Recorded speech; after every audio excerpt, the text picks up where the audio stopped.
Sí, sí. Sí, sí, sí. ¿Te escuchamos? Hola, ¿cómo están? Bueno, disculpen la demora, se me complicó un poquito la vuelta a casa. Pero bueno, ya estamos acá, así que ahora en breve empezamos.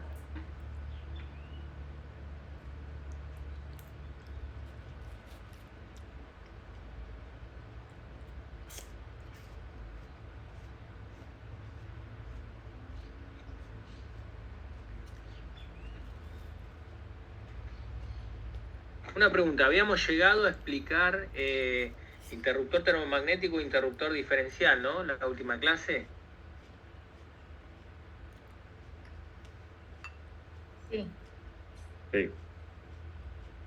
Bien, Va todo en realidad. Seccionadores, fusibles, el diagrama. sí, tal cual, sí. Bien. Bueno. Entonces vamos a pasar a un ejemplo. Esperen que me voy a conectar con la tablet. Vamos a pasar un ejemplo para poner en práctica un poco todo esto que estuvimos viendo.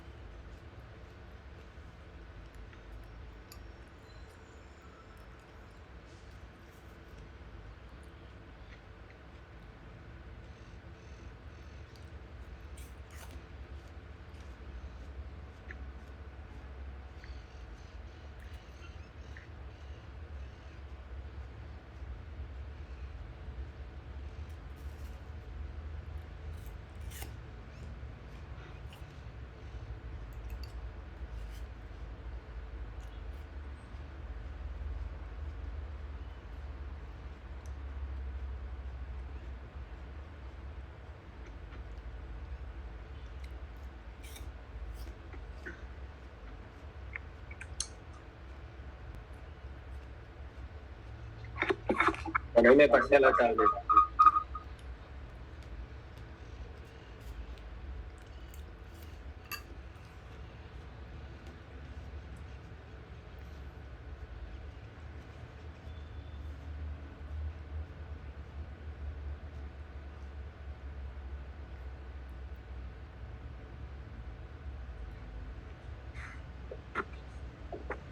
Bien.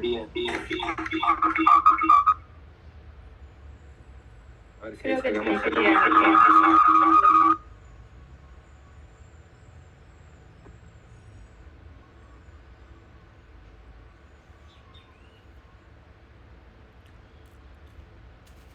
A ver ahora. Ahí va, perfecto, sí. Bien, bueno, entonces les voy a compartir pantalla. Y vamos a ir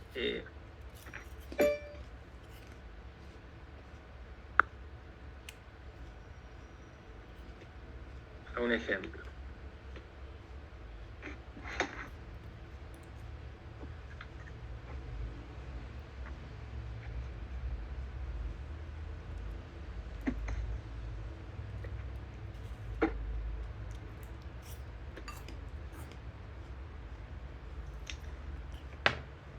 Bien, bueno, entonces vamos a hacer un repaso, a empezar a repasar un poco, ir a la práctica, a algún caso práctico. Vamos a empezar con un caso simple, pero imagínense que tenemos en una fábrica, en una, digamos, industria de alimentos, algún tipo de carga, podría ser, por ejemplo, un horno eléctrico o algo por el estilo, pero alimentado desde un banco de baterías.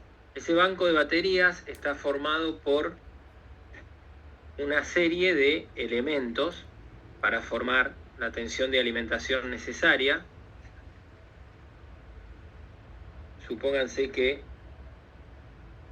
bueno, este es el banco de baterías, la cantidad de elementos depende de la tensión que nosotros necesitemos para alimentar nuestra carga. Entonces, imagínense que cada elemento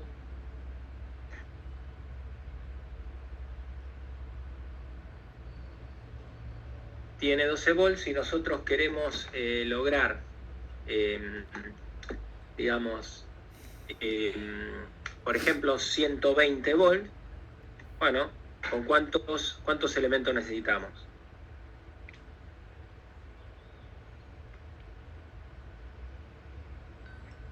Nosotros requerimos una 10. Una tensión de fuente o de batería en terminales de batería, terminales 10. Muy bien. O sea que estos serían 120 volts. Acá voy a tener, digamos, la tensión de fuente van a ser 10 por... Y con eso pretendemos alimentar una carga que es este horno eléctrico que está a una determinada distancia.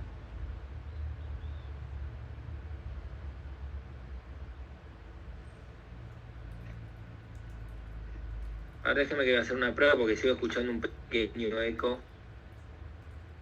Ah, no, acá no tengo micrófono. Tengo desactivado, bueno.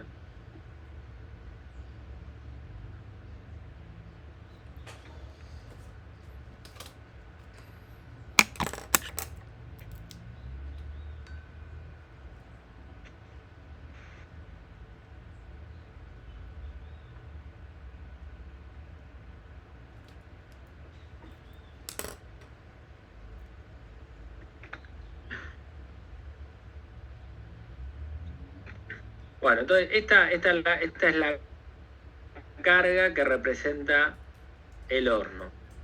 Entonces vamos recordando varias cosas en paralelo hasta llegar al uso de los interruptores. Imagínense que nos fijamos en la chapa del horno eléctrico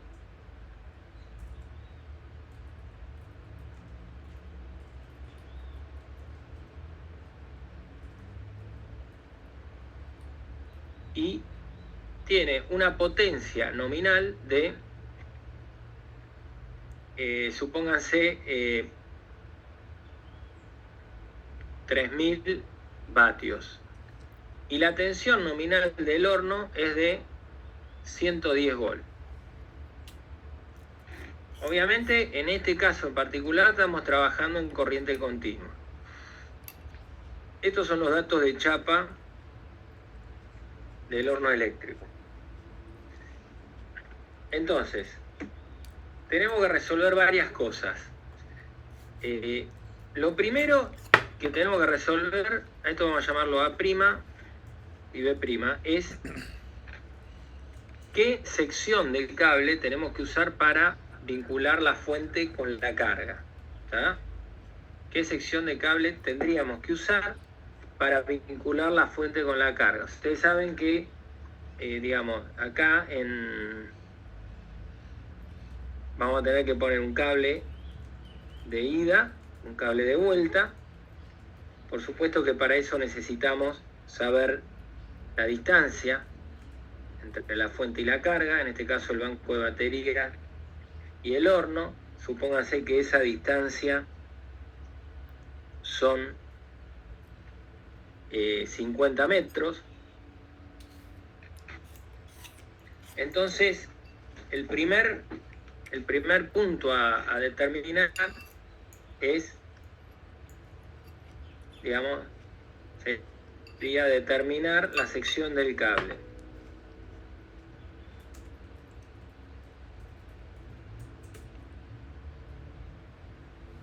Entonces, ¿qué tenemos que hacer para determinar la sección del cable? ¿Qué les parece? ¿Qué tendríamos que hacer? Hay que ver el material y todo eso se puede ver con la fórmula del tipo de material, la distancia y todo eso. ¿A qué material te referís? El material del cable. Bueno, el material del cable, en teoría, si el cable no está definido, el material del cable lo elegimos nosotros.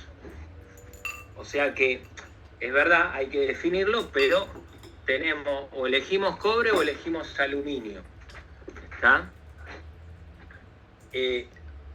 Ahora, ¿qué es lo primero que tenemos que hacer si queremos determinar la sección del cable o del circuito alimentador. ¿Qué es lo primero que tenemos que hacer? Ver la corriente que está en el cable. Muy bien, ver la corriente que va a tener que transportar el cable. A eso nosotros lo llamamos calcular el cable o calcular la sección por capacidad térmica. Porque en definitiva la corriente que puede transportar el cable lo determina la capacidad térmica del cable. Entonces lo primero que hay que hacer es calcular la sección por capacidad térmica. ¿Ah? Y en definitiva, para calcular la sección por capacidad térmica, calcular la sección del cable por capacidad térmica, ¿qué es lo que necesitamos saber entonces? Los valores nominales del horno, o sea, de resistencia y de... Muy bien, los valores nominales del horno, pero ¿qué particularmente?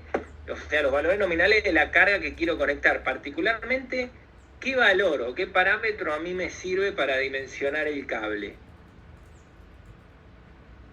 O sea, ¿qué parámetro de la carga a mí me sirve para dimensionar la sección del cable? La resistencia y el consumo, digamos, de fuente. Bueno, ahora, el consumo, por ejemplo, nosotros sabemos que el consumo en potencia son 3.000 vatios. ¿Con eso puedo elegir el cable o qué tengo que hacer? No, hay que calcular la resistencia. Bueno, entonces Sebastián dice, una de las cosas que podemos calcular con estos datos es la resistencia del horno. Bueno, ¿podemos calcular otra cosa? La corriente nominal. Muy bien. Como bien dice Joaquín, podemos calcular la corriente nominal. Podemos calcular la corriente nominal. Siempre que nosotros tenemos los datos de chapa de una carga eléctrica, por ejemplo, en este caso el horno, podríamos calcular estas dos cosas.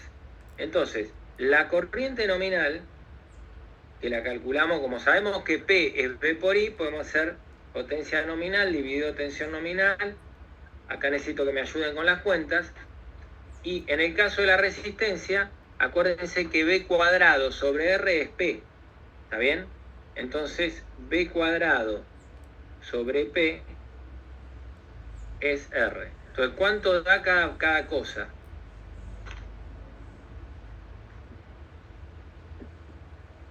Si no tienen calculadora a mano, busquen así, digamos, me van diciendo los valores que da esto,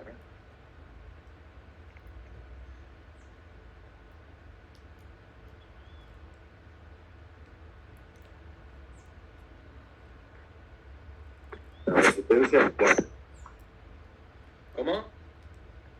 La resistencia es 4. 4 ohms. 4 ohms. Bien, ¿y la corriente? 27,27. 27,27. Bien, vamos a ponerle 27,3 amperes. Bien, tenemos estos dos datos. Fíjense una cosa importante de considerar acá. El valor de la corriente, yo les pregunto, ¿qué corriente voy a tener por acá?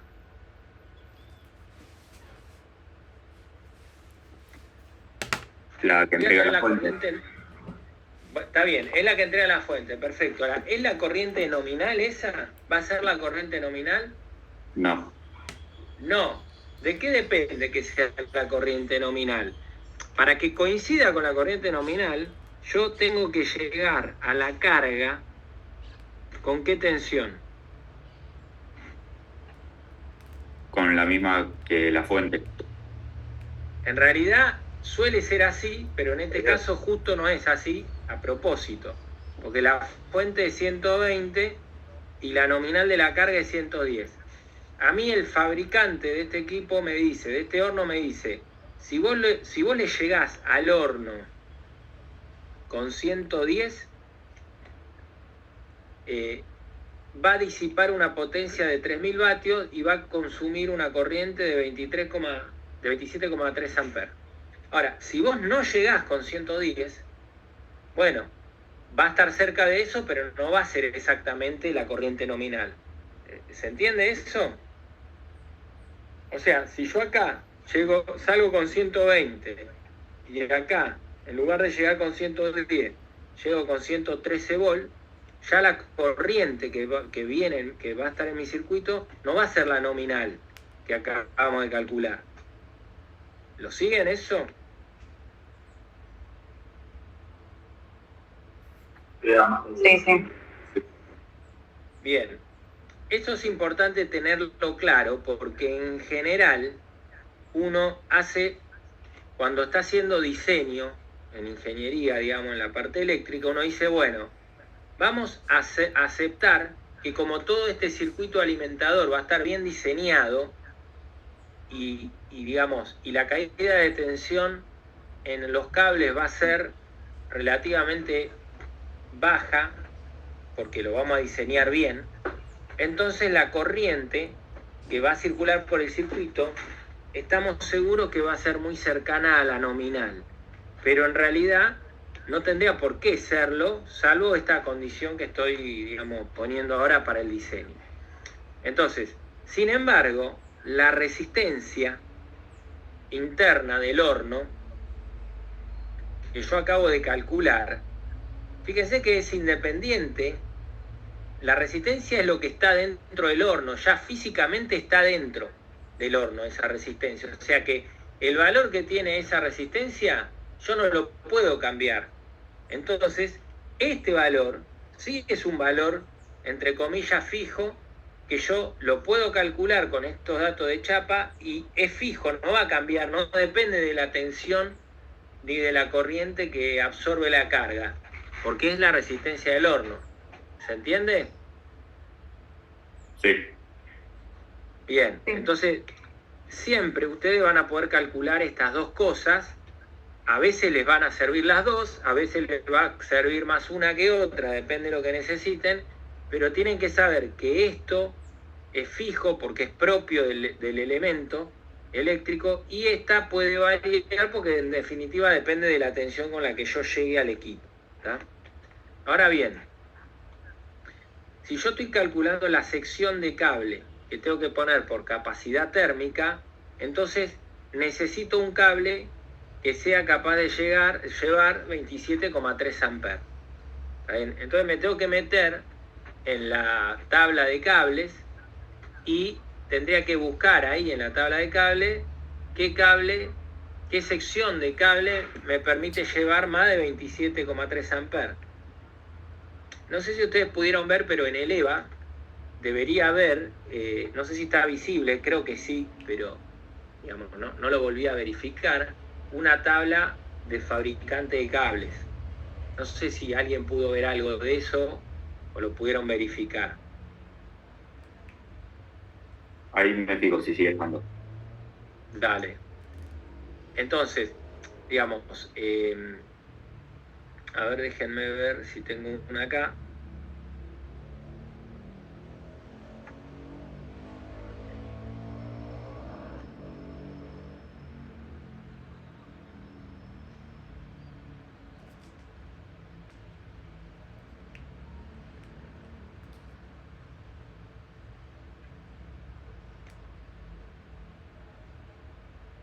¿Cómo se llama el archivo?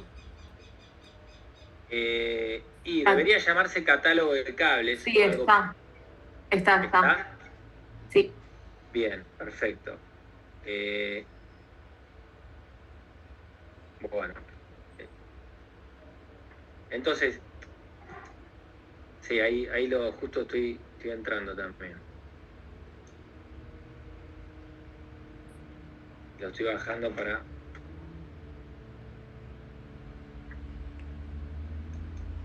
Bueno, les voy a dejar de compartir un momento para compartirles por el otro lado, para ver un momento el catálogo de cables.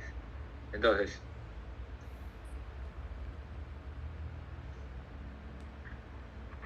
fíjense, ¿están viendo el catálogo? Sí. Sí. Bien. Bueno, catálogo este de un fabricante, pero hay muchos, digamos, hay otros. En los cables hay un código digamos, estos códigos o estos, digamos, iconos identifican distintas propiedades de los cables. Digamos, acá tienen, digamos, cada una de lo que es el significado, si es flexible, extra flexible, si es rígido, bueno, digamos, y otras cuestiones importantes. Una de las cosas que más nos importa a nosotros es la temperatura de servicio del cable, porque es la temperatura de régimen, es la temperatura que el cable puede soportar permanentemente sin dañarse, ¿está? Y después hay otro dato importante, que es la temperatura de cortocircuito, que es la máxima temperatura a la que puede ser sometido el conductor durante una falla o cortocircuito, que es un evento común en una industria, en cualquier instalación eléctrica. Y otro dato muy importante es la máxima tensión de servicio que puede soportar un cable, ¿está bien? Que en general los que se usan a nivel industrial, en general son de 600 volts para arriba. Uno los va a poner a 380 voltios, a 220 voltios, sin embargo el fabricante los fabrica para que aguanten tensiones del orden de los 1000 voltios. Bueno, hay un montón de tipos de cable, según el aislante, según el conductor, etc. Nosotros nos vamos a ir a un tipo de cable que, digamos, para este fabricante se llama cable Peyton, pero en realidad es un cable doble aislación. Fíjense que acá en el esquemita del cable ustedes pueden ver que el cable tiene doble aislación, o sea, está el alma conductora del cable y tiene doble aislación. Bueno, y tiene, acá ustedes pueden ver que este cable Peyton doble aislación tiene una cierta cantidad de características. En general, estos cables doble aislación se usan cuando uno tiene que alimentar una carga y tiene que hacer una instalación exterior, enterrar el cable o llevarlo en bandeja. Digamos, si el cable no va a estar dentro de un caño, entonces se suele usar cable doble aislación. Si además estoy en un campo o en un canal de cable en un campo, en una industria, etcétera, muchas veces además se le pide al cable, además de la doble aislación, que tenga una armadura, que es una protección mecánica, porque, bueno, como ustedes saben, también hay roedores y una serie de cuestiones que muerden los cables, bueno, y pueden generar muchos problemas. Pero bueno, no vamos a entrar en tanto detalle por ahora. Nada más, simplemente vean que, por ejemplo, la temperatura de régimen en este caso es 70 grados y la temperatura que soporta el cable frente a una situación de cortocircuito puede llegar hasta 160 grados. Y son de 1,1 kilovolt, no propagan llama. Bueno, hay otros datos como el radio de curvatura, etcétera, etcétera, que después lo iremos viendo más adelante. Pero en definitiva, ustedes van a ver que acá hay un montón de datos de cable. Estos son todos datos más, digamos, del espesor, el diámetro exterior, diámetro interior. Son importantes para otra cosa. Nosotros en este caso lo que queremos saber es elegir una sección en base a la corriente que puede transportar el cable. Entonces nos vamos a venir a una de estas tablas. Fíjense que acá tenemos, estas son características eléctricas de cables de cobre, o sea, ya estamos definiendo que vamos a usar cable de cobre, y para saber cuál es la corriente admisible, tenemos que tener una idea de cómo lo vamos a instalar al cable. Si el cable va a estar en una instalación en aire, o si el cable va a estar enterrado. Y también es importante saber si el cable va, digamos, a ser unipolar, o si en el mismo conductor van a ir varios hilos, ¿tá? Si en el mismo cable vamos a meter varios conductores. Nosotros vamos a elegir ahora una opción de instalación como si el cable fuera enterrado, y vamos a usar cables unipolares, con lo cual nos tendríamos que guiar por esta columna que tenemos acá. Ustedes ven mi mouse, ¿no? Sí, se ve. Bien. Entonces, en base, digamos, a la corriente, perdón, vamos a hacer una cosa para que sea más, digamos, para que se adapte más al problema. Vamos a usar vamos a hacer instalaciones en aire y cables unipolares. En base a la corriente de demanda que va a tener el horno eléctrico, ¿qué sección de cable deberíamos usar nosotros?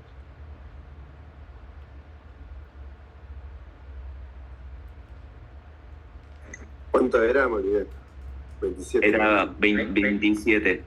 27,3 amperes. En base a esa... Entonces una de 4, ¿no? Muy bien. Una de 4. Digamos, como mínimo, la mínima sección que podemos usar por capacidad térmica es 4. Pero no podemos usar menos que 4 porque si no, ya no se lo va a bancar. ¿Está? Entonces, tenemos que usar 4. Y sabemos que el cable de 4 se aguanta 33 amperes. Con lo cual tenemos ahí un margen de 4 o 5 amperes que, digamos, siempre viene bien. Ahora, fíjense una cosa. Vamos entonces, voy a volver. Acuérdense de, digamos, acuérdense de estos valores. 4, 33 amperes. Y hay otro valor que vamos a usar, que es, vamos a considerar esto, que el cable tiene 8,70, 8,7 volt sobre ampere, que es Ohm. ohm. O sea que el cable además tiene una resistencia interna de 8,7 ohm por kilómetro. ¿Está? Entonces, les dejo de compartir acá, nos volvemos a la tablet.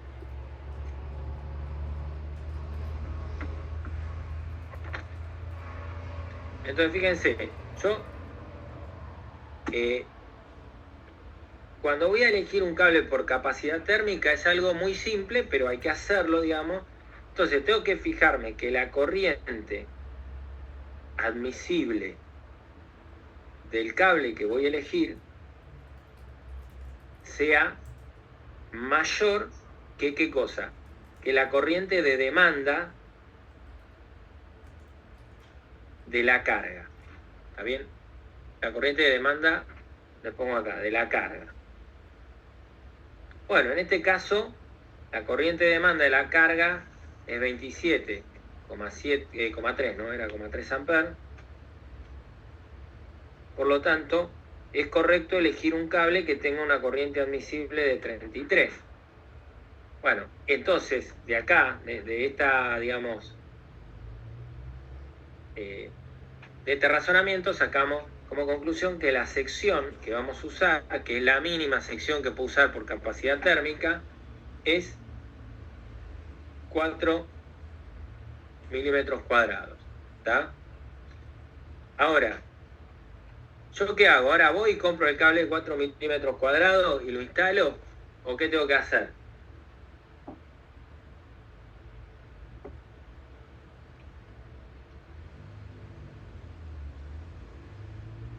¿Tengo que hacer algo más o ya puedo poner el cable de 4 milímetros cuadrados? No, había que calcular lo otro. Por... Lo de cuando ¿Qué hay es un lo corto, otro? ¿no? ¿Cómo? Sí. Cuando hay Bueno, un corto. Muy bien. Cuando hay un corto, eso es correcto. ¿Y qué más? ¿Qué otra cosa más hay que calcular? La Los cables- resistencia del cable, ¿no? Es de tensión. Muy bien. O sea, acá hay un problema que aparece siempre en cualquier instalación y en cualquier magnitud, que es que los cables no son ideales, tienen una resistencia interna. El cable de ida tiene una resistencia interna, el cable de vuelta también tiene una resistencia interna. Yo las voy a calcular todas juntas, o sea, voy a concentrar la resistencia total del cable, le voy a poner acá R cable, se la voy a poner acá, estoy considerando la del cable de ida y la del cable de vuelta. Y lamentablemente, cuando la corriente I pasa por el cable, por ley de Ohm, genera una caída de tensión. Entonces, ¿yo qué tengo que verificar? Bueno, mínimamente, quiero que a la carga le llegue 110, que es la tensión, digamos, nominal que me pide el fabricante. Por suerte, el banco de baterías que tengo, en lugar de entregarme 110, me entrega 120, con lo cual me está dando 10 volts de changüí. Arranco como con 10 volts de ventaja, ¿tá? Pero entonces, lo segundo que hay que hacer, una vez que yo elegí la sección por capacidad térmica, es verificar por caída de tensión que todo funcione bien. Es decir, que llegue con buena tensión a la carga. Entonces, verificar por caída de tensión. Y como la caída de tensión en el cable la genera la resistencia interna, bueno, efectivamente, como bien mencionaron, hay que calcular la resistencia interna del cable. Entonces, fíjense, como yo ya elegí una sección que es 4 milímetros, yo puedo venir a decir, bueno, vamos a probar. Entonces, vamos a probar 4 milímetros, la sección de 4 milímetros, lo voy a anotar acá, tenía una resistencia de 8,7 ohm por kilómetro. Dijimos. Bueno, ¿cuántos kilómetros de cable tengo usado yo? 100 metros, 100 metros, o sea, en kilómetros, ¿cuánto es? 0,1. 0,1. O sea que si la resistencia del cable, en cualquier caso, va a ser la resistencia en ohm por kilómetro que tenga esa sección multiplicado por la distancia en kilómetros. Siempre puedo hacer esta cuenta. Bueno, si yo tengo 8,7 ohm por kilómetro y tengo 0,1 kilómetro, evidentemente, ¿cuánto va a ser la resistencia del cable? 0,87. Muy bien, 0,87 ohm. O sea que si yo vengo acá, lo voy a poner, digamos, yo vengo acá y pongo la sección de 4 milímetros cuadrados. Aquí me quedó muy grueso esto. La resistencia va a ser 0,87 ohm. Tanto el cable ida más el cable de vuelta. Entonces, ¿cuánto va a ser para este caso? ¿Cuánto va a ser para este caso la caída de tensión en el cable? ¿Cómo la podemos calcular? Si conozco la resistencia del cable, ¿cómo podemos calcular la caída de tensión en el cable?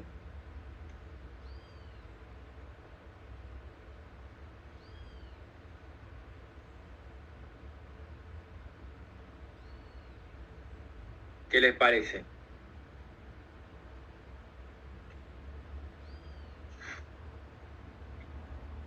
Y tenés que ver la corriente que pasa por ahí.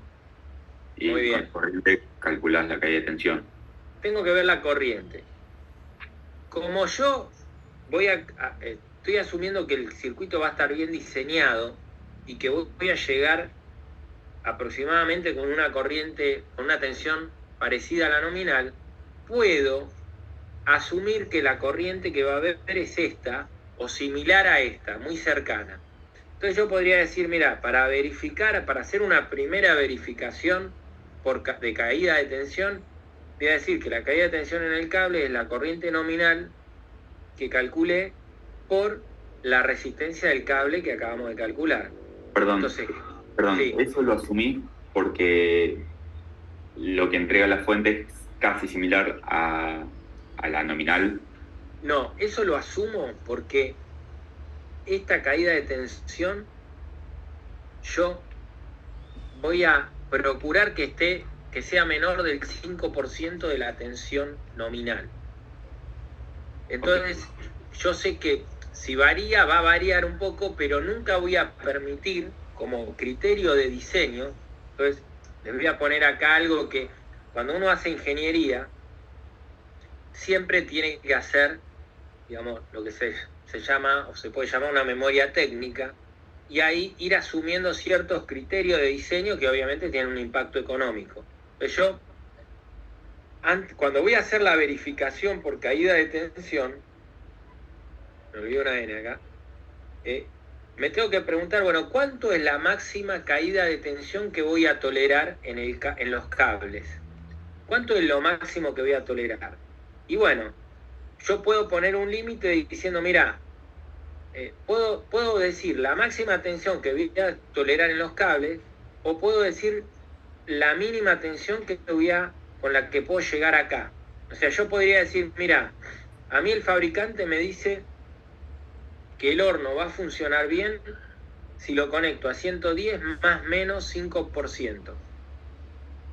Entonces el fabricante acá me está diciendo, ¿cuánto es el 5% de 110? 5,5. Entonces, el 10% es 11. Entonces, el fabricante a mí con este dato que agregué acá a la chapa, del dato de chapa del horno, el fabricante me está diciendo, mira, para que esto funcione bien y valga la garantía y yo me haga responsable de lo que puede pasar, vos tenés que ponerlo a 115,5 o 104,5. Ese es el rango de tensiones en el cual yo te garantizo que el horno funciona bien y consume la potencia que tiene que consumir y calienta y llega a la temperatura que tiene que llegar.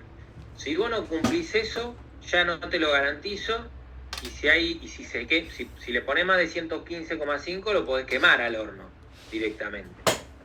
Y si le pones menos de 104,5 vas a tener una prestación menor a la que necesitas. Entonces, cuando yo voy a diseñar esto, yo tengo este dato, o puedo tenerlo. Entonces yo puedo decir, mira, ¿cuánto tolero de caída de tensión? Y bueno, yo acá el peor caso que puedo tolerar es 104,5 volt, ¿tá?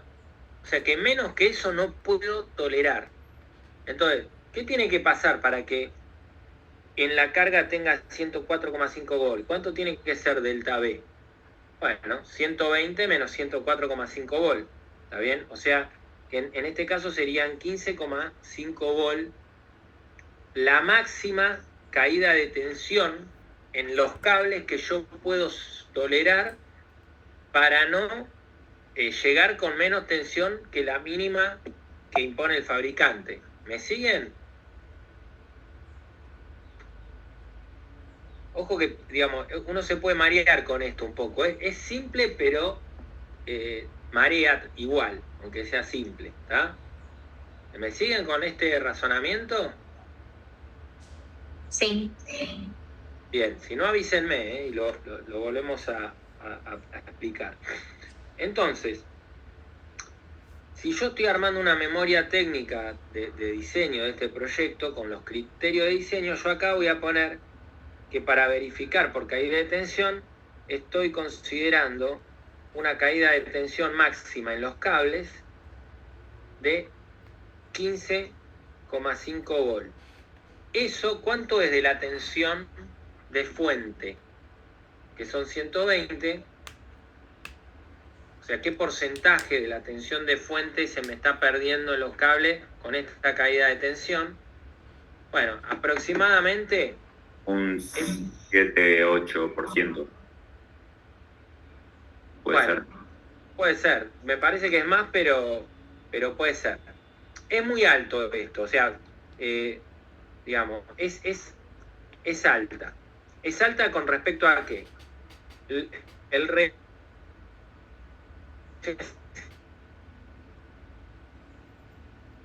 Lo podría elegir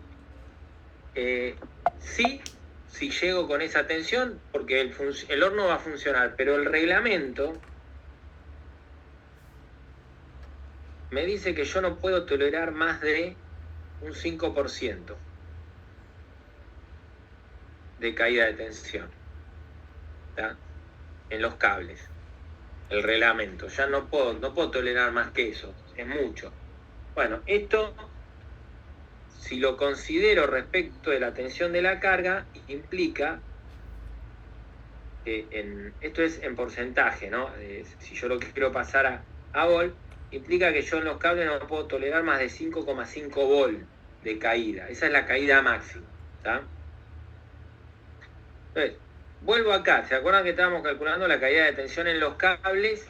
Si uso el cable de 4 milímetros cuadrados que tiene esta resistencia por capacidad térmica. Lo calculé por capacidad térmica, ahora quiero saber la caída de tensión. Entonces, ¿cuánto es 27,3 amperes por la resistencia del cable, que eran 0,87 ohm? ¿Cuánto da eso? 27,75. Bueno, fíjense, da 27, ¿puede ser? 23,75, perdón. Está Sí, bien. sí, leí mal. Bien, 23,7. Bueno, fíjense que estamos por arriba de los dos límites, del límite del reglamento y del límite muy alto que habíamos puesto nosotros. O sea, no cumplimos. Por caída de tensión es horrible esto. O sea, ¿qué significa que haya caída de tensión de 23,7 volts? Que yo salgo con 120 y acá llego con 90 y pico, ¿está? Entonces, esto no funciona. Pero no funciona no porque el cable no pueda llevar la corriente, sino por caída de tensión. Hay mucha pérdida de tensión en los cables. Entonces, ¿qué tengo que hacer para resolver esto?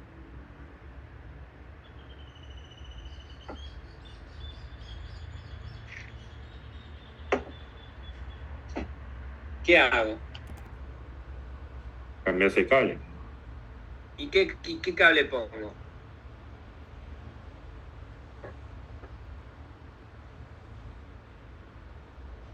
¿Qué tengo que hacer con el cable? Una mayor sección. Uno de mayor sección, ¿está? Ahora, yo puedo hacer un proceso iterativo que es decir, bueno, si el de 4 milímetros no funciona, ¿cuál es el que le sigue? El de 6. Entonces voy al de 6, me fijo la resistencia. Entonces, digamos, por un momento les dejo de compartir acá. Vuelvo a la tabla, el cable. Entonces yo, digamos, vengo al de 6 y digo, bueno, mira, el de 6 tiene 5,86 ohm por kilómetro. Como son 100 metros, o sea, 0,1 va a ser 0,58 ohm. Hago la cuenta y a ver cuánto me da 0,58 ohm por 27,3 amperes. 15,8. 15,8. 15,8. Bueno, sigo lejos. Me acerqué al valor de caída de tensión inicial, pero sigo lejos del reglamento. Tendría que ir al de 10 y volver a hacer la cuenta y ir verificando por caída de tensión hasta que llegue a un valor de sección que cumpla, ¿está? Ese es un camino.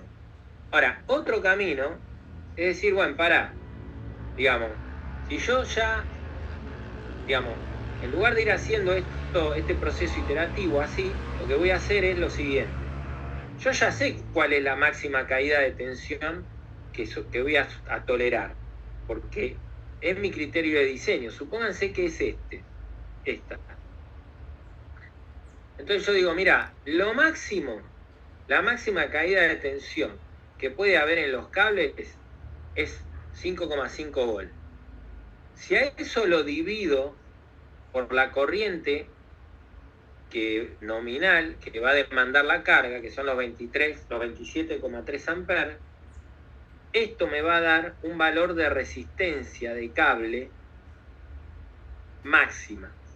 Más que esto no puede ser, porque si pongo más que esto, supero la caída de tensión.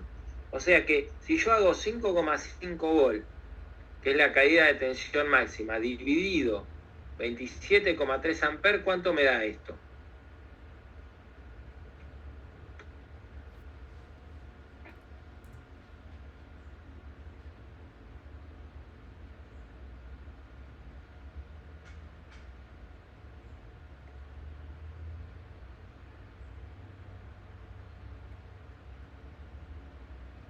¿Cuánto da?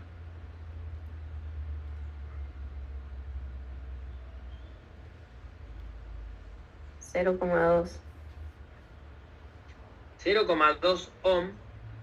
Ahora, o sea, fíjense, hay una cosa que, digamos, yo me olvidé de remarcar acá.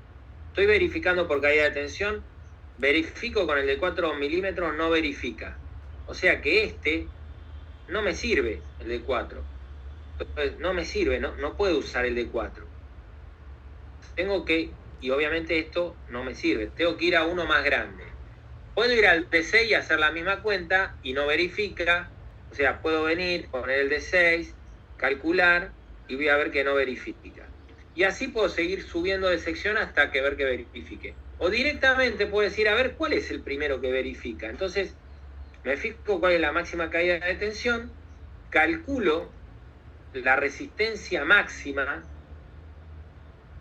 en ohm que puede tener el cable que yo pongo. Esta es la máxima resistencia en ohm que puede tener el cable que yo voy a poner ahí. Y con este dato voy a la tabla, pero en la tabla los cables, las resistencias no están en ohm, están en ohm por kilómetro. Y esto es la resistencia de 100 metros de cable. Esto es la resistencia de 0,1 kilómetro. Si yo quiero pasar esto a ohm por kilómetro, para poder entrar a la tabla y comparar, si esto es la resistencia de 0,1 kilómetro, ¿cuánto es resistencia de 10 veces 0,1 kilómetro, que es 1 kilómetro? Bueno, es 2 ohm por kilómetro. O sea que a mí lo que me está diciendo esto es que yo el máximo valor de resistencia de cable que puedo usar para cumplir la caída de tensión máxima es 0,2 ohm. Como quiero ir a la tabla, lo tengo que pasar ohm por kilómetro, entonces son 2 ohm por kilómetro. Entonces, con ese valor me voy a la tabla y entonces yo sé que yo puedo elegir cualquier sección de cable que tenga una resistencia en ohm por kilómetro más chica que 2 ohm por kilómetro. Entonces, ¿qué cable elijo? ¿Qué sección elijo? Acuérdense que acá están las resistencias en ohm por kilómetro. ¿Qué sección de cable cumple? La de 16. Bueno, la de 16 está en el límite. Leí mal, perdón, la de 25. La de 25. Exactamente. O sea, la de 2 estaría acá en el medio, no tengo que elegir una más chica. Entonces, basado en esto que acabamos de ver, me vengo de nuevo acá y ahora ya sé directamente, sin tener que andar,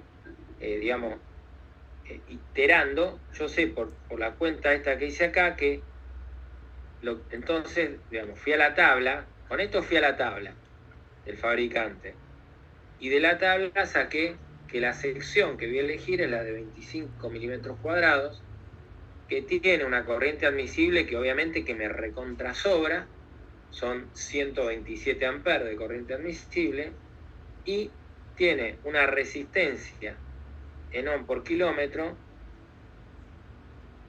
de 1,41 ohm por kilómetro. ¿Está bien? 1,41 ohm por kilómetro. Fíjense que si el cable que yo ahora que voy a poner, ahora sí, ya vengo y digo, ahora sí, por caída de tensión, tengo que elegir el de 25 milímetros cuadrados y la resistencia interna del cable ahora va a ser 0,14 ohm. ¿Está?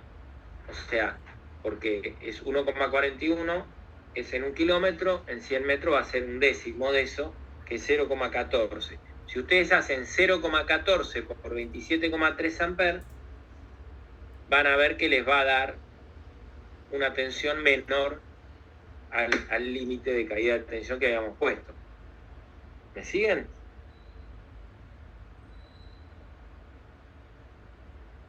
Sí, sí.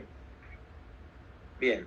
Entonces, fíjense, la mínima sección por capacidad térmica era 4 milímetros cuadrados. La mínima sección por caída de tensión es 25. ¿Cuál tengo que poner entonces? ¿La de 25? La de 25. Siempre me condiciona la que me da más alto. Y como ustedes bien mencionaron hace un rato, tengo que hacer una tercera verificación, que es la verificación por cortocircuito.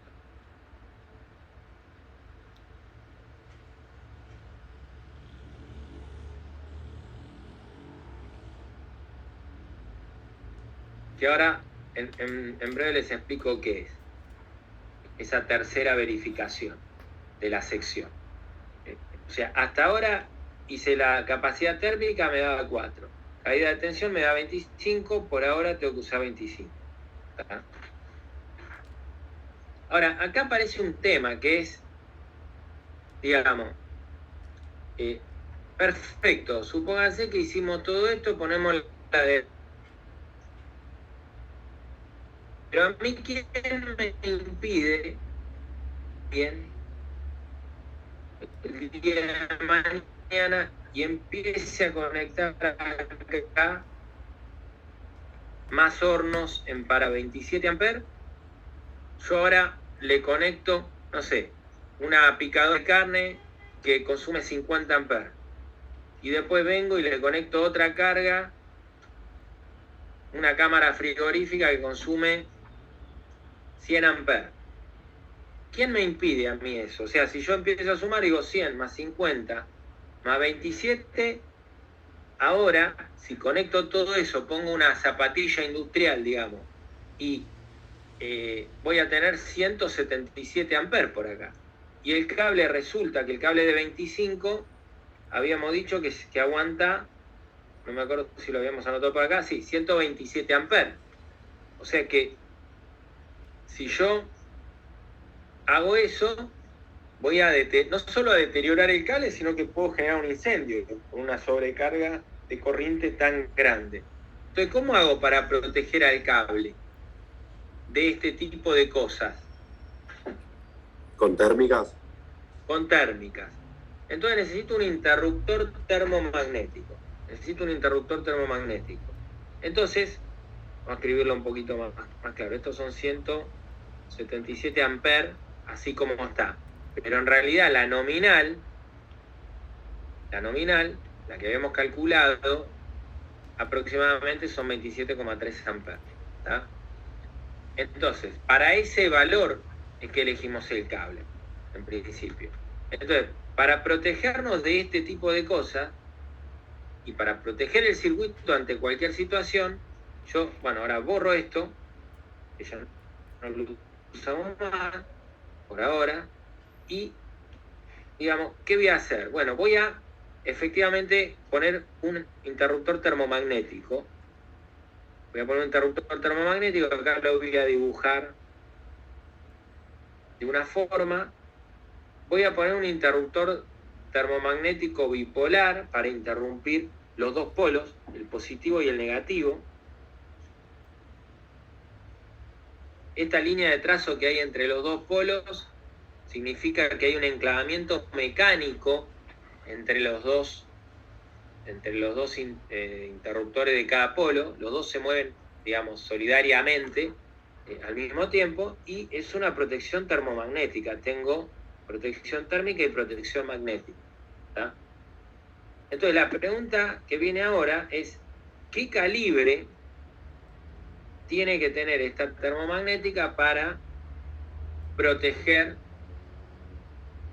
adecuadamente este circuito? ¿Cómo elijo este calibre?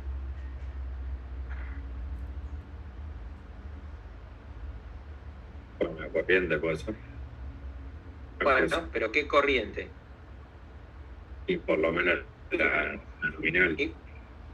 Imagínense que ustedes van a una casa de electricidad y el vendedor le dice, mira, tengo calibre de termomagnética, tengo de 10 amperes, de 15, 20, 25, 32, 40, 50, 63, 80, 100 y hasta 125 amperes tengo. Estos son todos los calibres comerciales de termomagnética que tengo disponibles. ¿Cuál querés? ¿Cuál vas a poner en tu circuito para proteger adecuadamente los cables. Entonces, ¿cómo elegimos la termomagnética? Y habría que poner uno que esté un poco por abajo de la capacidad máxima del cable, sería. Muy bien. Elección de interruptor termomagnético. Entonces, la corriente nominal de la protección termomagnética, como bien dice Sebastián, tiene que ser menor o igual, pero lo ideal es que sea un poquitito menor, que la corriente máxima admisible del cable. ¿Está? Entonces, si yo puse un cable que aguanta 127 amperes, yo quiero que por el cable no pasen más de 127 amperes. Entonces voy a buscar un calibre de termomagnética tal que abra apenas supere los 127 amperes. Entonces, ¿qué termomagnética tengo que poner acá? La de 125. Lo ideal sería ponerla de 125. ¿Puedo ponerla de 80 o la de 100? Sí. Sí, puedo, pero voy a estar desperdiciando capacidad del cable, capacidad de corriente. Porque si pongo una termomagnética de 80, no me va a dejar pasar corrientes superiores a 80 amperes. Entonces, ¿qué le tengo que pedir además al calibre siempre de la termomagnética?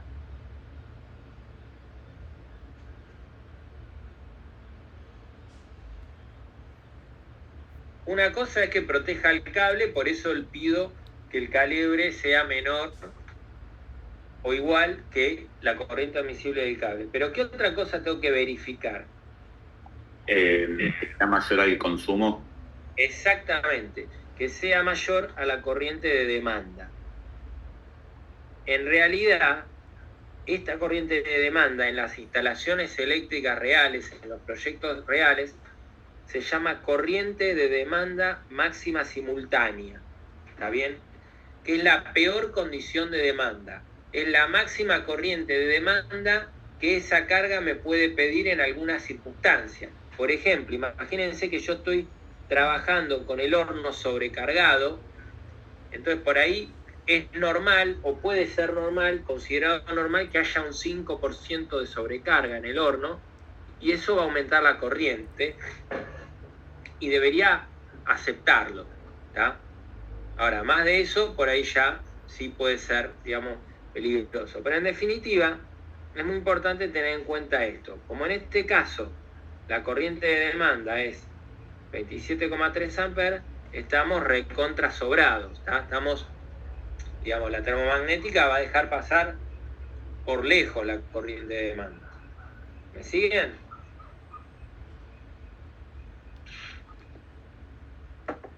Sí, sí. Bien. Bueno, ¿les parece que hacemos un pequeño intervalo de entre 10 y 15 minutos? Dale. Vale. Dale. Y 25 seguimos, ¿está?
O sea, tenés un círculo que es línea de eje en la pieza de arriba y después en la de abajo el círculo que va por todos los chiquititos también es línea de eje.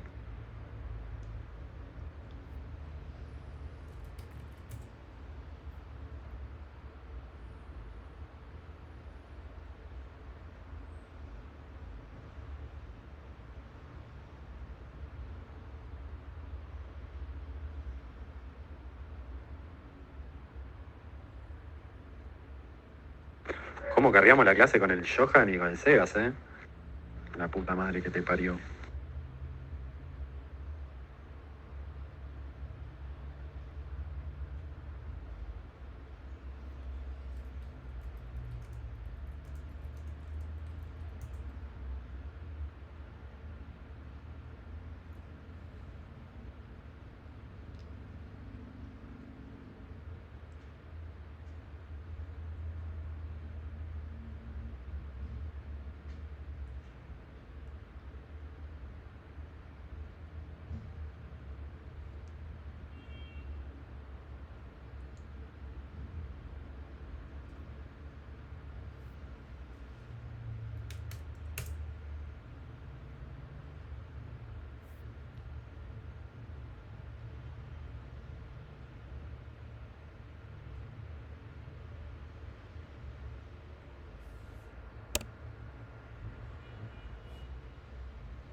concha de tu hermana.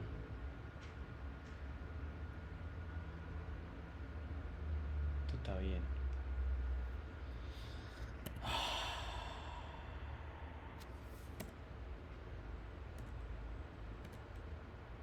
Está bien. Este. Está bien.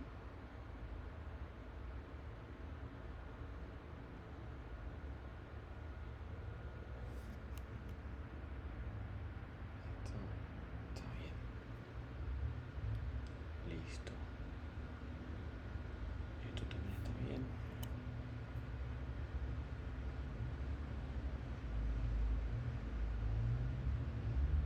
Esto no sé que también está. Pero bueno, chao. Entonces lo siguiente. Círculo de radio. 5. Perfecto.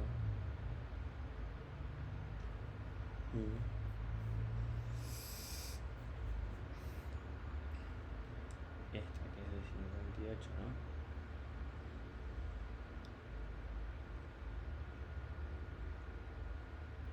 Claro, este es el centro de la otra, ¿no?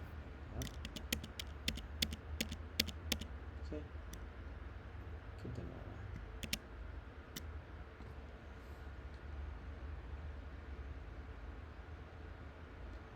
Que esto tiene que venir, claro. Ah, sí. Ok, perfecto.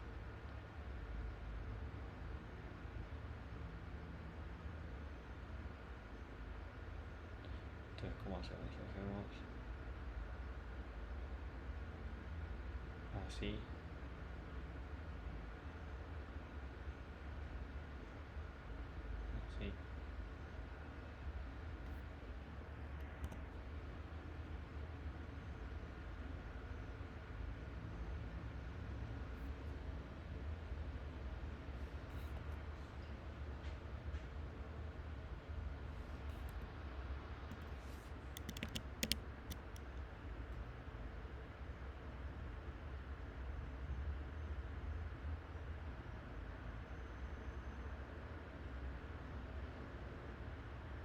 ¿Cómo va a poner ahí? Esto estudia. Esto aquí. Radius. Esto.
Bueno, acá estoy nuevamente. ¿Seguimos? Dale.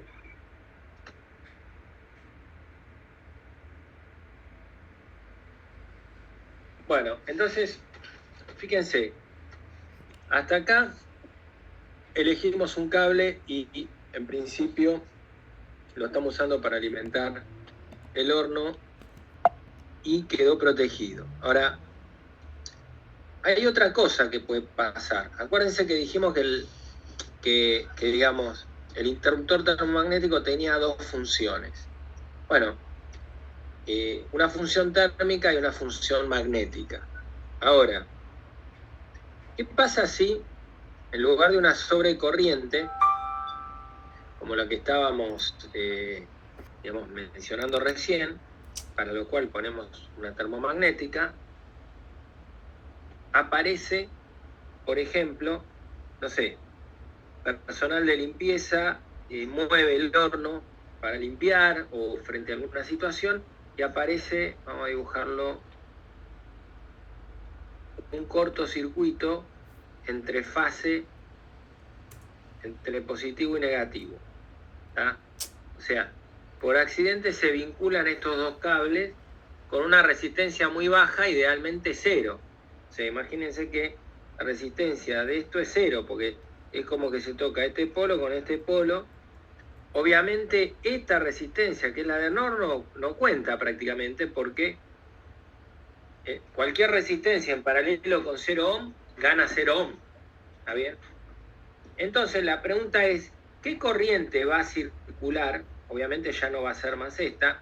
En esta situación, ¿qué corriente, se suele llamar corriente de cortocircuito, va a circular, va a entregar el banco de batería en esta situación si hay un cortocircuito, si hay una falla franca entre el positivo y negativo? ¿Cómo la podemos calcular? Esa corriente de cortocircuito.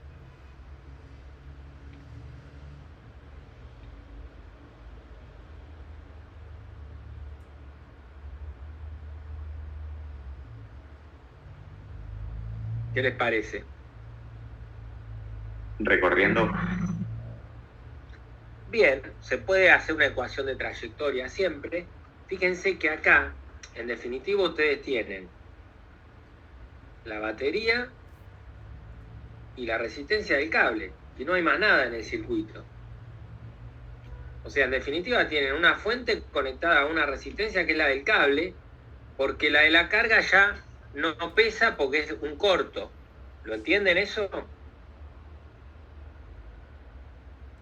Sí. Sí. Bien, entonces, ¿cómo calculo? O sea, el circuito que tengo es este, básicamente, se lo dibujo acá.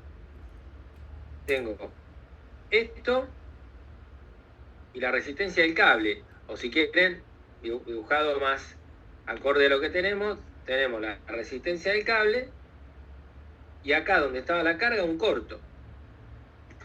¿Cuánto es la resistencia del cable? 0,14 ohm. O sea que si yo quiero calcular la corriente de cortocircuito, tengo que hacer la tensión de la batería dividido la resistencia del cable. La tensión de la batería son 120 volts y la resistencia del cable son 0,14 ohm. ¿Cuánto da esto?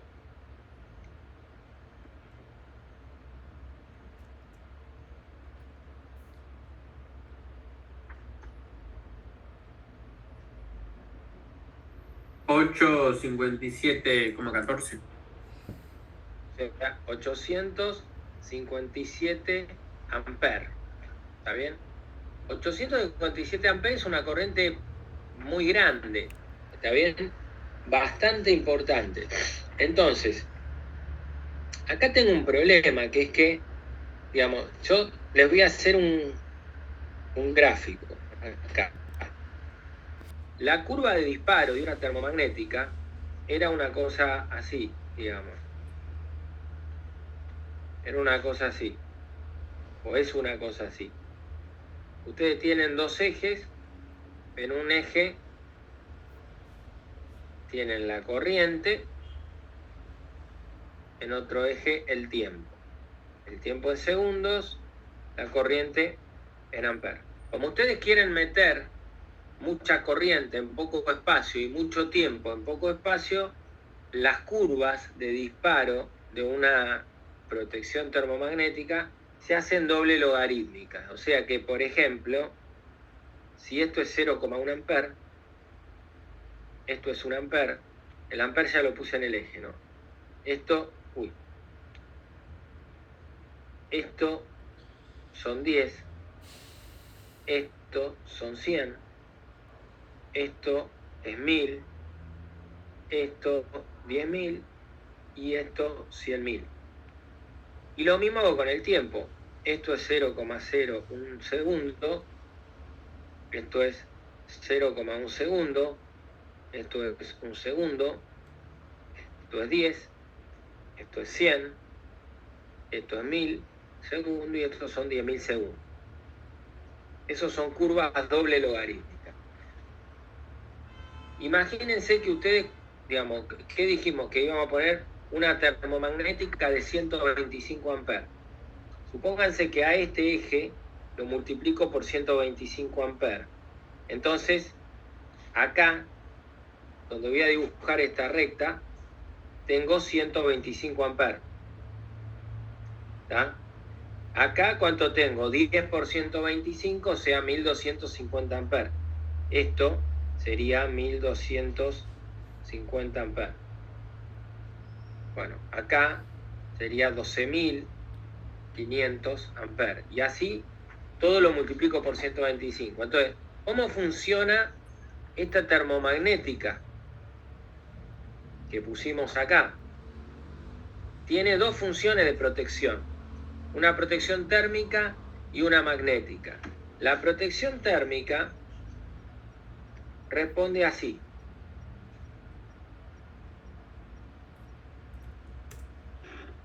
Con una curva, esta es la protección térmica, esta es la curva de disparo de la protección térmica, es una curva inversa. ¿Qué significa inversa? Que si yo, el fabricante me dice, mientras la corriente sea menor a 125 amperes, la termomagnética no va a hacer nada y va a dejar pasar la corriente. Ahora, cuando la termomagnética supera los 125 amperes, por ejemplo, no sé, si te vas a 130 amperes, bueno, va a actuar en 20.000 segundos, ¿está? O sea, por ahí tarda varias horas en actuar. Ahora, si te vas a, qué sé yo, 150 amperes, y bueno, por ahí demora ahí 1000 segundos en actuar. Y si seguís aumentando esto, cada vez va a actuar en menos tiempo. ¿Está bien? Ahora, si vos tenés una corriente, supónganse por arriba de 1000 amperes, por arriba de 1000 amperes o de 1250 amperes, para usar este valor, la termomagnética ya asume que esa corriente es tan grande que no puede esperar. El efecto térmico, ustedes saben que tiene un tau de respuesta, una constante de tiempo prolongada, ¿está bien? Tiene la inercia térmica, suele ser lenta, ¿está bien? Entonces, si yo tengo que esperar a que actúe, ¿se acuerdan que la protección térmica se implementaba con una chapa bimetálica que se dobla? Bueno, si yo tengo que esperar a que se caliente para que actúe, cuando pasan 1000 y pico de amperes, se me va a destruir todo el circuito, el horno, se puede generar un incendio, entonces no me sirve. Necesito una protección que actúe como mucho en 100 milisegundos o menos, ¿está bien? Entonces, supónganse que la pongo en 100 milisegundos, típicamente es en 20, pero la voy a poner estos son 100 milisegundos de tiempo. Bueno, ¿qué dice el fabricante? A partir de 10 veces la corriente nominal de la protección, ya la protección no va a actuar no le va a dar bola a la curva térmica, sino que le va a dar esta nueva curva que es la curva magnética. O sea, esta es la curva de protección magnética, curva de disparo de protección magnética, y actúa con un electroimán, básicamente. Y entonces, ¿qué dice el fabricante de la termomagnética? Cuando la corriente sea 10 veces la nominal de la termomagnética, o sea, 1250 amperes o más, la termomagnética siempre va a actuar en 100 milisegundos, por ejemplo. El tiempo típico es 20 milisegundos, pero acá, como quedó en el gráfico, es 100. ¿Me siguen? Bueno, es lo único. Sí. Ahí, para que no sé qué pasó, que se me desconectó la tablet, lo está conectando. Dame un segundo.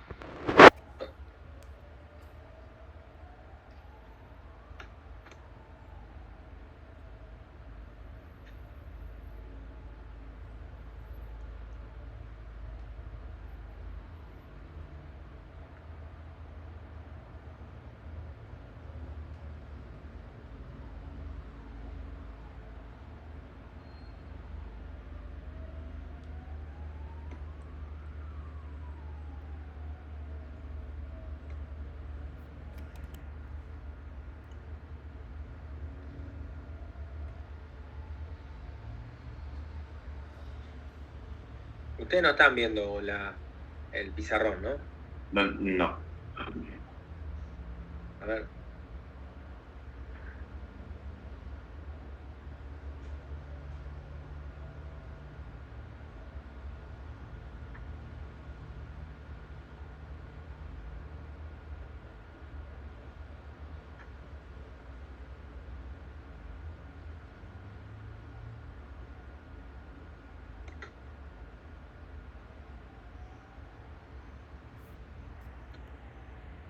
Ahora creo que sí. Vamos a darle tiempo.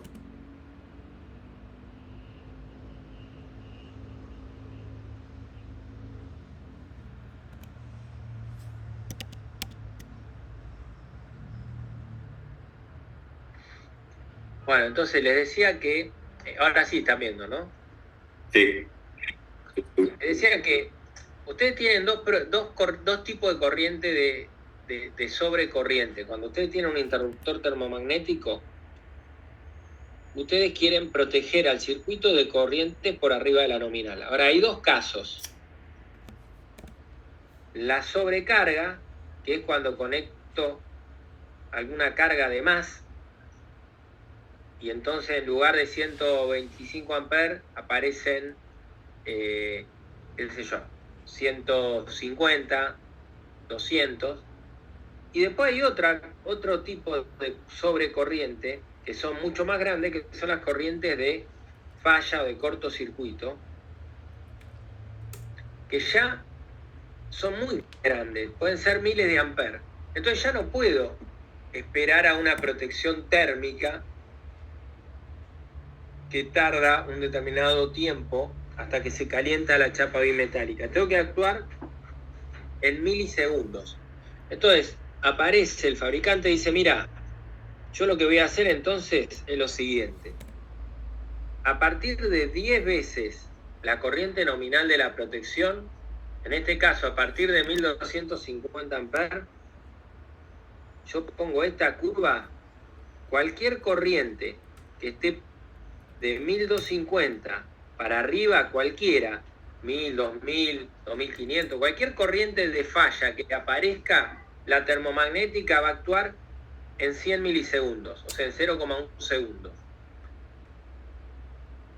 ¿Está? Según esta curva que hice yo acá. En general, lo que ofrecen en la realidad los fabricantes de termomagnéticas son 20 milisegundos.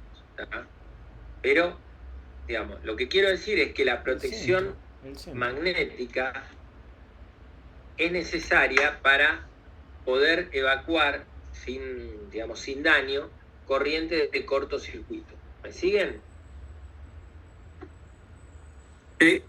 Y ahí mejor, gracias. Bien, entonces,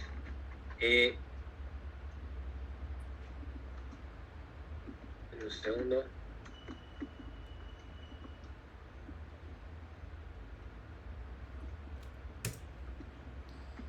Entonces, fíjense, hasta ahora pusimos, elegimos el cable por caída de tensión y por capacidad térmica y lo protegimos, digamos, queremos que esté protegido por cortocircuito.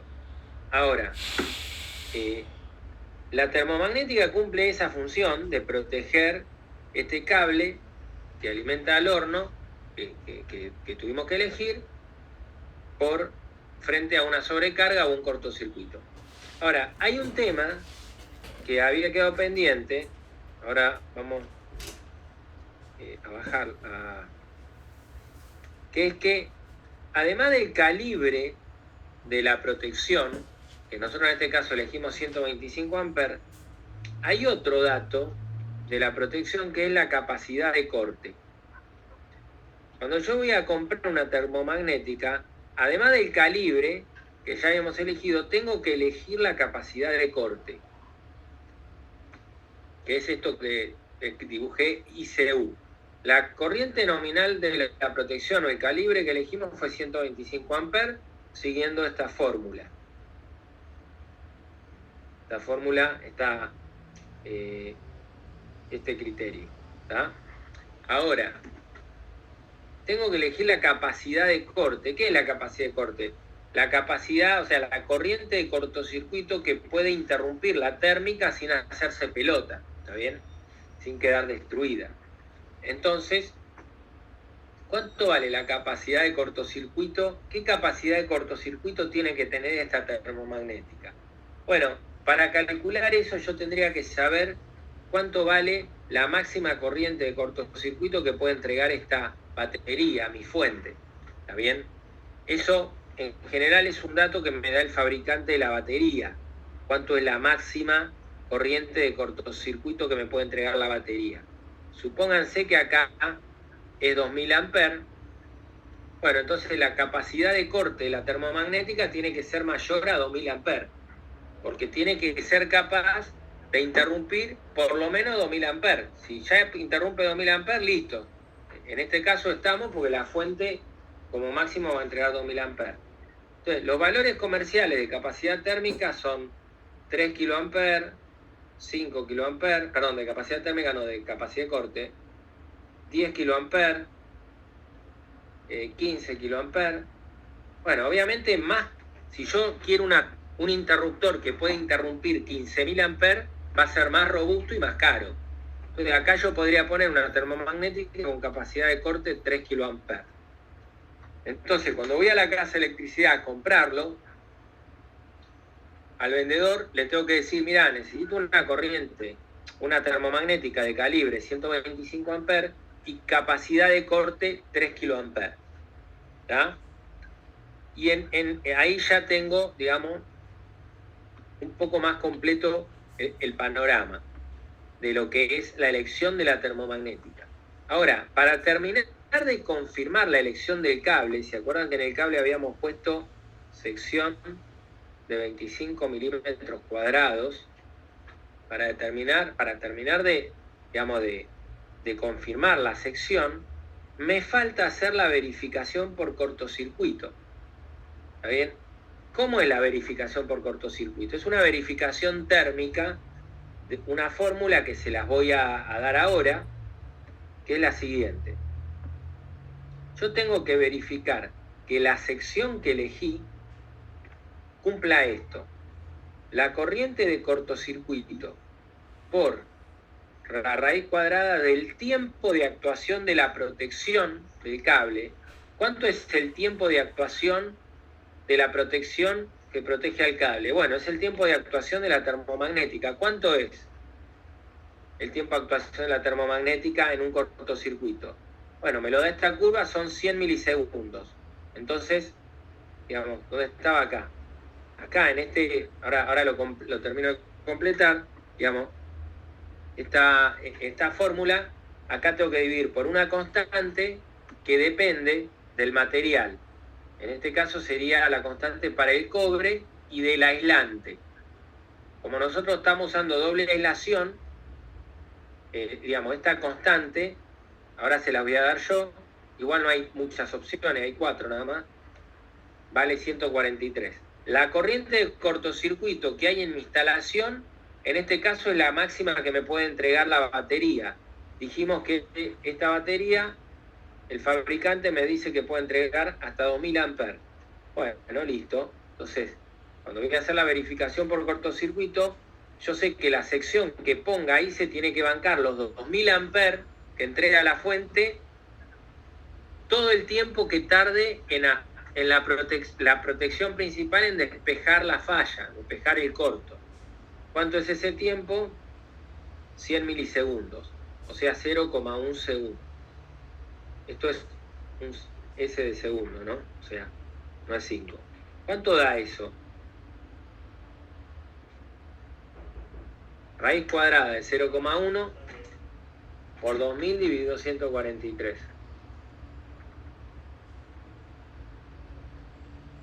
4,42. Bueno, 4,42 milímetros cuadrados es la sección mínima por cortocircuito. Como 25 es mucho más grande que 4,4, entonces cumple. ¿Está? cumple la verificación por cortocircuito. Si acá me hubiera dado 30, bueno, ahí soné, tengo que poner una sección más grande, porque la de 25 cumple por caída de tensión, pero no cumpliría por cortocircuito. ¿Me siguen? Sí, sí.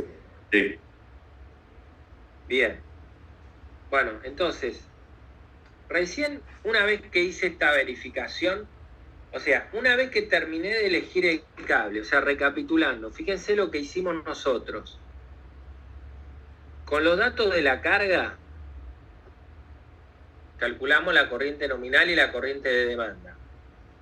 Con eso, en definitiva, nos dispusimos a elegir la sección del cable.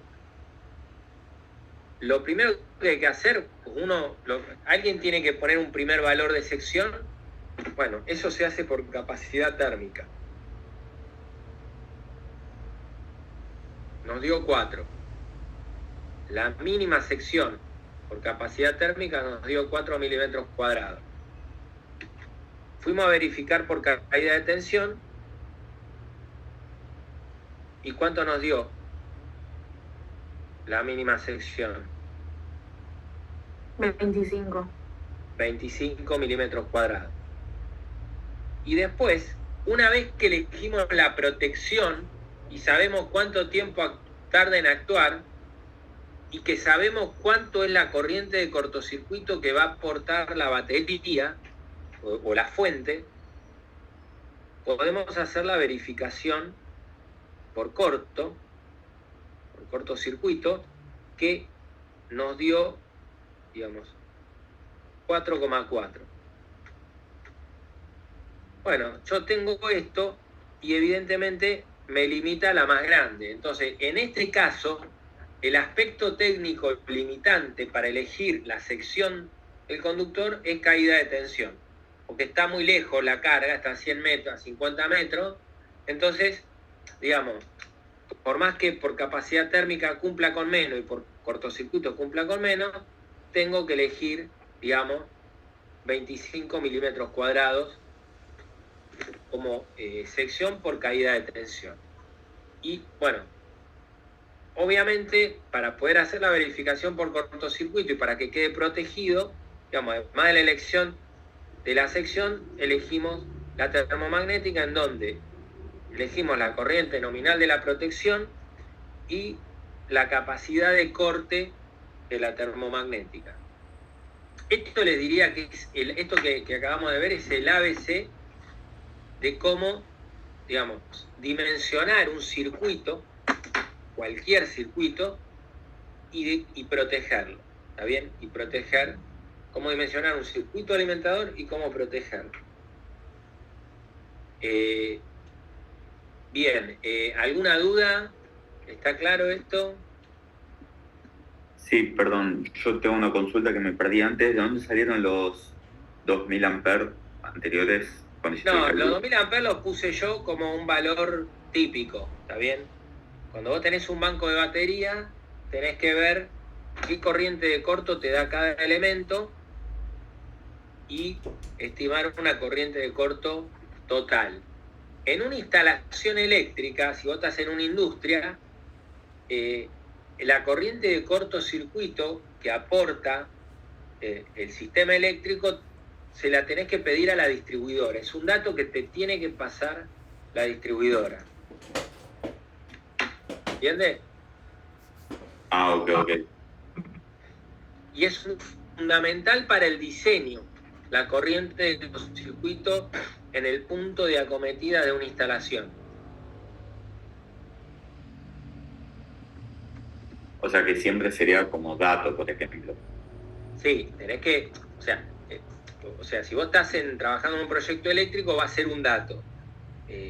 Obviamente que, digamos, en el caso de ustedes, por ahí ustedes no van a ser los que van a hacer esta cuenta, podrían hacerlo, tienen todo el conocimiento para hacerlo, tampoco es nada del otro mundo, no es que hay que ponerse a resolver integrales triples y hacer algo nada raro, pero, digamos, esta información, por ejemplo, del aporte de cortocircuito, tiene que darlo la distribuidora, ¿tá? Para poder digamos, hacer este tipo de cosas, el aporte de cortocircuito lo tienen que pedir en la distribuidora. ¿Tá? Ok, gracias. No, bueno, quería, para ir cerrando, a ver, déjenme ver, denme un segundito.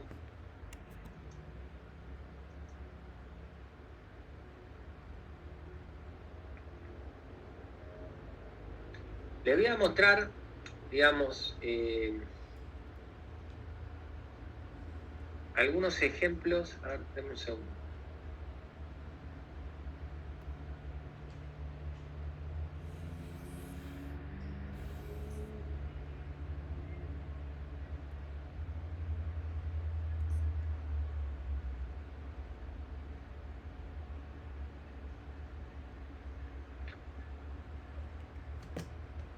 Digamos, ahí les voy a compartir pantalla. Uno a veces habla de corto, falla, y lo que tiene la parte eléctrica es que muchas veces uno no está acostumbrado a ver este tipo de falla. Uno puede ver que saltó una térmica y qué sé yo, pero uno a veces no toma dimensión de lo que implica, ¿no?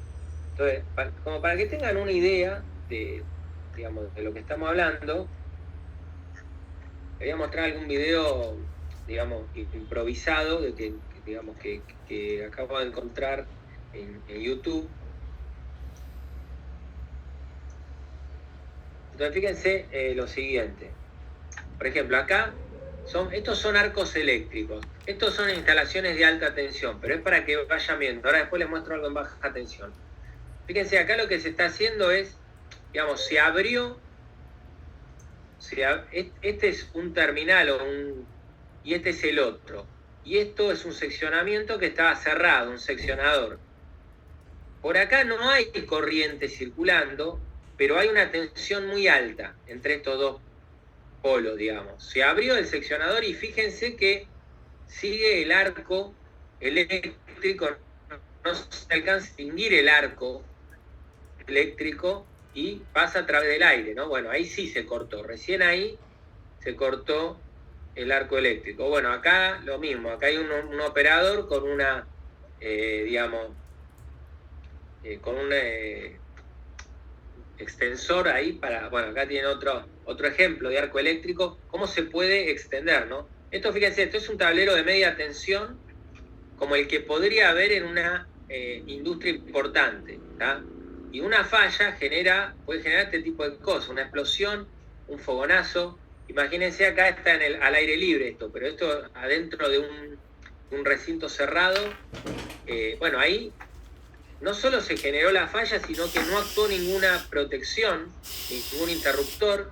Entonces se sigue alimentando la falla, sigue, bueno, saliendo fuego, eso puede explotar, puede crecer, digamos. Bueno, y así hay un montón de opciones, digamos, de situaciones. Fíjense, esto es un tablero de baja tensión. Acá están haciendo pruebas de arco eléctrico. Esto es una prueba. Fíjense, digamos, la llamarada que puede, ocurrir. Por eso, si la energía involucrada en un arco eléctrico, todo esto depende de la corriente de falla que haya en ese punto de la instalación. Pero si la energía es muy importante, hay que usar este tipo de trajes, ¿está bien? Para garantizarle la protección al operador, ¿tá? Si no, no solo que, digamos, puede tener consecuencias sobre la instalación, sino que, pues, digamos, se puede morir el operador, ¿no? Entonces, según el tipo de tablero y según la capacidad de cortocircuito que haya en ese punto, es que, digamos, van a ser necesarios. Por ejemplo, acá tienen otro ejemplo. Fíjense que una explosión de estas en determinado ambiente puede ser fatal. Entonces son cosas que hay que tener en cuenta. Hay que tener en cuenta que en general muchas veces se suelen subestimar, porque uno dice, bueno, no pasa nada, digamos, o incluso muchas veces por ignorancia. Fíjense, acá le están dando, voy a volver un poquito, fíjense que habla de 12 kiloamperes, ¿está bien? Estamos en un tablero de baja tensión, 480 volts. Acá no estamos ni en media tensión ni nada. El operador, el que está por operar ese tablero, abrir o cerrar un interruptor, para por ahí energizar una máquina o algo, está a 15 pulgadas de distancia, ¿tá? Entonces, bueno, fíjense, digamos, el arco que se produce, lo que genera o lo que puede ser capaz de generar, ¿no? Entonces son todas cosas que, aunque ustedes, digamos, aunque uno no sea o sea, muchas veces les va a tocar esto, yo se lo digo mucho a los alumnos de distintas carreras, porque esto le puede, o sea, por ahí el que, digamos, el encargado o el jefe de todo esto, el responsable, es un ingeniero industrial, o si está en una industria de alimentos, tranquilamente puede ser un ingeniero en alimentos, y por más que no sea un especialista eléctrico, es responsable de cuidar todas las medidas de seguridad necesarias para que las cosas se den como se tienen que dar. Entonces uno tiene que ser consciente de que cuando se trabaja con energía, y particularmente con energía eléctrica, hay riesgos. ¿Cuáles son los riesgos? ¿Cuáles son las medidas de seguridad? Y bueno, acá hay varios factores. Además del arco eléctrico que se produce por la falla, en alguno de los videos que les mostré, la falla seguía alimentándose, ¿tá? Entonces, digamos, es importante que haya elementos de protección que eliminen la falla. Bueno, esto es, digamos, simplemente algunos videos como para que cuando estemos hablando de falla, arco eléctrico y este tipo de cosas, tengan una idea de lo que estamos hablando. Y bueno, obviamente esto puede generar de la muerte de un operador hasta quemaduras internas y una serie de consecuencias que en general, en la mayoría de los casos, son evitables. Bien, bueno. ¿Qué hora es? Bueno, en principio vamos a cortar acá. No sé si alguien tiene alguna pregunta, alguna duda. Sí, yo no específicamente lo que vimos, sino te iba a consultar si lo que escribiste en la tablet podrías compartirlo como archivo al grupo de WhatsApp. Déjame ver si lo puedo pasar a PDF o algo así, y sí, se los comparto. Sí, o en el formato que te dé. Sí, en el peor de los casos, si no, digamos, imprimo la pantalla y... Dale, sí, se perfecto. así. Debería dejar, pero bueno, perfecto, gracias. Listo, bien. Bueno, lo otro que le quería comentar, digamos, para ir terminando, y ahora les tomo lista. Esperen que voy a buscar acá, a ver si todavía puedo entrar.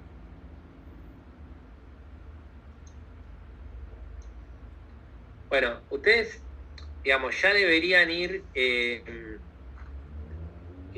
digamos, deberían haber avanzado con la guía 1. Por ahí la idea sería la clase que viene. Esperen, les voy a compartir pantalla. Acá estoy en el EVA.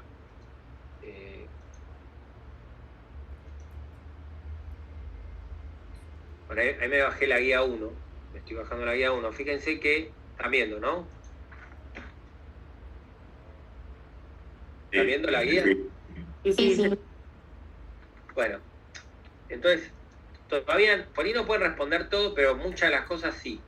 Entonces, recuerden que de la parte del sistema eléctrico que vimos, que fue la primera clase, bueno, hay varias preguntas, como por ejemplo, digamos, estas son más de conocimiento general, qué sé yo, sobre energías renovables que ustedes conozcan, cuáles se usan en Argentina, cómo funciona un generador de corriente alterna. Acuérdense que basado en la ley de Faraday-Lenz y que vimos el principio de funcionamiento, lo repasamos. ¿Cuáles son los parámetros de salida de un generador de corriente alterna que deben mantenerse constantes? Que son los mismos de un sistema eléctrico, que son la tensión y la frecuencia, la tensión de salida, la tensión de terminal y la frecuencia.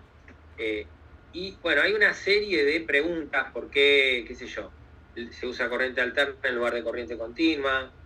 qué función cumple una estación transformadora. Todo esto ustedes deberían intentar responderlo. Si tienen dudas, pues, por ahí para responder esta parte, la parte de que, digamos, no van a poder todavía, porque nos falta ver alguna cosita, pero la mayoría lo pueden responder. Y después está esta parte de elementos de maniobra y protección, que es, de alguna manera, bueno, lo que les pide acá, sobre los elementos que vimos, interruptor en general, interruptor termomagnético, interruptor diferencial, seccionadores, fusibles, relés de comando, contactor, escribir una definición que, digamos, de alguna manera copiar nosotros. En el capítulo 14 del libro Electrotecnia, no sé si alguno lo tiene o si no está en biblioteca, también hay ahí definiciones sobre esto, o buscarlas en internet y hacer un filtrado a lo que dije yo, a lo que venimos viendo. También están en el PowerPoint que vimos, ahí en las presentaciones, ahí tienen definiciones de cada uno de estos elementos. Y bueno, después por ahí esto le falta un poquito, tenemos que ver alguna cosa. Pero digamos, la guía 1 les diría que ustedes la podrían ya completar a un 80% más o menos. La guía 2,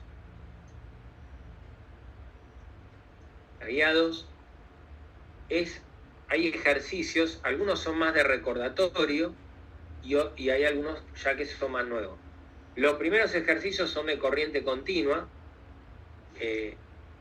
y ya tienen para ir, digamos, practicando lo que estuvimos viendo hoy, ¿está? Por ejemplo, si ustedes tienen un cable y tienen que elegir la termomagnética, qué calibre, digamos, de protección entre todos estos comerciales tienen que usar para proteger este cable, por ejemplo, que acá ya tienen elegido por defecto. Y así les diría que lo ideal sería que la guía 2 tiene 10 ejercicios, ¿tá? Lo ideal sería los primeros 5, si mal no recuerdo, o 4 son de corriente continua, de la parte de corriente continua.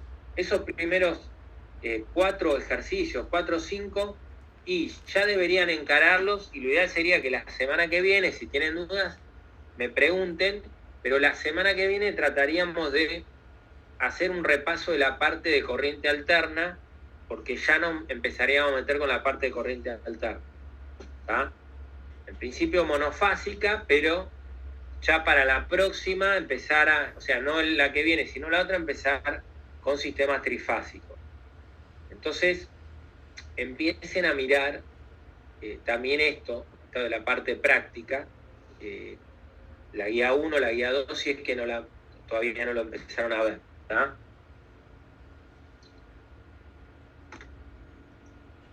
Bárbaro. Vale, perfecto. Bien, bueno, si no tienen más dudas, les